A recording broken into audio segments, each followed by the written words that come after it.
Hello প্রিয় শ্রোতা বন্ধুরা, আপনারা শুনছেন মিডনাইট রেডিও স্টেশনের আরও একটি ভৌতিক পডকাস্ট, যেখানে আমরা আপনাদের জন্য উপস্থাপন করি সেই সমস্ত রহস্যময় রাতের ঘটনা যার আক্ষরিক অর্থে কোনো ব্যাখ্যা নেই। আপনার চারপাশের পরিবেশটা স্বাভাবিক আছে তো? যদি স্বাভাবিক থাকে তাহলে ঘরের আলোটা অফ করুন, কানে হেডফোনটা লাগিয়ে নিন আর আমাদের সাথে একযোগে যাত্রা শুরু করুন অন্ধকারের জগতে। তৈরি হয়ে যান, কারণ রাতের রহস্যময় দরজা খুলতে চলেছে। আজ আপনাদের জন্য রয়েছে একটি জমজমাট হাড় কাঁপানো ভৌতিক ঘটনা। ঘটনাটি পড়ে শোনানোর আগে আপনাদের বলে রাখি, এবার থেকে ইউটিউব চ্যানেলে কল রেকর্ডিংয়ের মাধ্যমেও কিন্তু ঘটনা শোনা হবে এবং চ্যানেলে ঘটনা শোনানো হবে। তো আপনারা যারা কল রেকর্ডিংয়ের মাধ্যমে ঘটনা পাঠাতে চান তারা অবশ্যই আমাদের ডেসক্রিপশন বক্সে দেওয়া নাম্বারে কল করে আপনাদের জীবনে ঘটে যাওয়া ভৌতিক ঘটনা শোনাতে পারেন।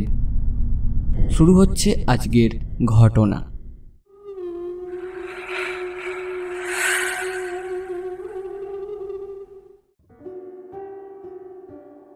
হ্যালো দাদা, কেমন আছো? আশা করি ভালো আছো। আমার নাম আশিক। আমি একজন কলেজের ছাত্র। তার পাশাপাশি দমদম জংশনে দাদুর সঙ্গে ফল বিক্রি করি। দাদা, এখন যে ঘটনাটি আপনাকে বলছি সেটা আমার নিজের চোখে দেখা ঘটনা। আজ থেকে প্রায় 8-10 বছর আগের ঘটনা। সময়টা ছিল বর্ষাকাল। তখন আমার মেজো মামা নতুন বিয়ে হয়। বুঝতেই পারছো, বিয়েবাড়ি মানে কত লোকজন। এমনিতেই আমার মামাদের ফ্যামিলি অনেক বড়, আবার তার ওপরে বিয়ে। মামাদের বাড়িতে আত্মীয় স্বজনে পরিপূর্ণ। ঠিকমতো ঘুমানোর জায়গাটুকুও ছিল না। এই সব দেখে আমি এবং আমার খালাতো ভাই আমরা দুজন মিলে আলোচনা করি, বাড়িতে এত লোকজন, আগে শুয়ে না পড়লে ঠিকঠাক ঘুমানোর জায়গাটুকুও পাবো না। তাই আমরা রাতের খাবার তাড়াতাড়ি খেয়ে দুজন মিলে ছোট মামার ঘরে গিয়ে শুয়ে পড়লাম। মামার বাড়িতে আনন্দ ফুর্তি করার ফলে শরীরটা অনেক ক্লান্ত ছিল।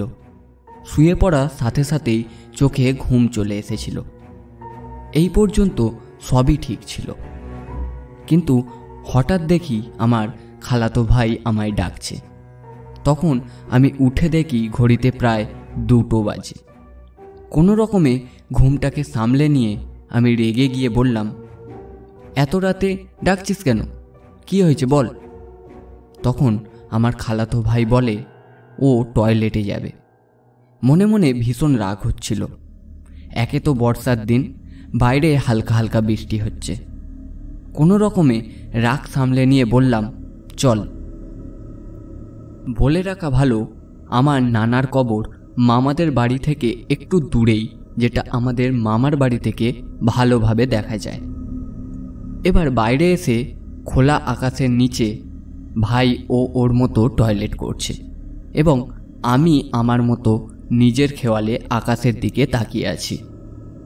কিন্তু হঠাৎ করেই আমার নানার কবরের দিকে চোখ যায়। তারপর আমি দেখলাম কবরের পাশ থেকে একটা আলো আস্তে আস্তে ওপরের দিকে উঠে যাচ্ছে। যত ওপরে উঠছে বড় হচ্ছে এবং বিভিন্ন কালারে কালারফুল হয়ে উঠছে। এই সব দেখে আমি তো আমার চোখ সরাতে পারছি না।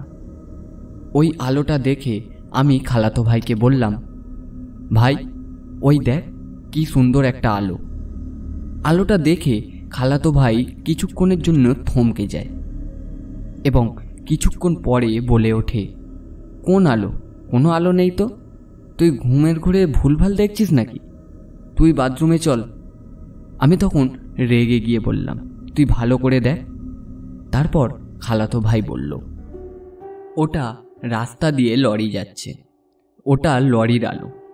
আমি তখন বললাম, লরির আলো আকাশে পড়ে নাকি? আর লরির আলো এই রকম রং বদলায় নাকি? এরকম তর্কাতর্কি করতে করতে দেখি আলোটা আস্তে আস্তে আগুনের গোলায় পরিণত হয় আর বড় আকার ধারণ করে আমাদের দিকে আসছে। এই দেখে হঠাৎ করে আমার খালাতো ভাই আমাকে বকা দিয়ে হাত ধরে জোর করে রুমে নিয়ে চলে যায়। রুমের মধ্যে গিয়ে বলে, এই ঘটনা কাউকে বলবি না, মামারা জানলে বকবে। কিন্তু তার পরের দিন খালাতো ভাইয়ের খুব জ্বর আসে। অনেক ডাক্তারের ওষুধ খেয়েও জ্বর সারছে না। তখন আমি ভয়েতে আমার সব কথা, ওই দিনের সব ঘটনা নানিকে বলি। নানি তখন বলে, ওটা ছিল জিনের আলো। জিন যত বড় হাঁ করে তত বেশি আলো বের হয়। যে ওই আলো দেখে ভয় করে তার শরীর খারাপ হয়। আমাকে বলল, তাও ভালো তুই ভয় করিসনি, দুজনে একসাথে ভয় করলে অন্যরকম অঘটন ঘটতে পারত। তারপর খালাতো ভাইকে মাওলানার কাছে নিয়ে যায়, ঝাড়ফুঁক করে, জ্বর সেরে যায়। এই ছিল আমার চোখে দেখা সত্যি ঘটনা। ঘটনাটা কতটা গুছিয়ে লিখতে পারলাম জানি না, তবে এটা আমার লেখা প্রথম ঘটনা। কোনো ভুল ত্রুটি হলে কালেকশন করে নিও। আশা করছি এই রকম ঘটনা আগে পড়ে শোনানো হয়নি। ভালো লাগলে অবশ্যই পড়ে শুনিও। আর অনেক ভালোবাসা রইল পর্ণকুঠিরের জন্য। অনেক বড় হোক আমাদের ফ্যামিলি।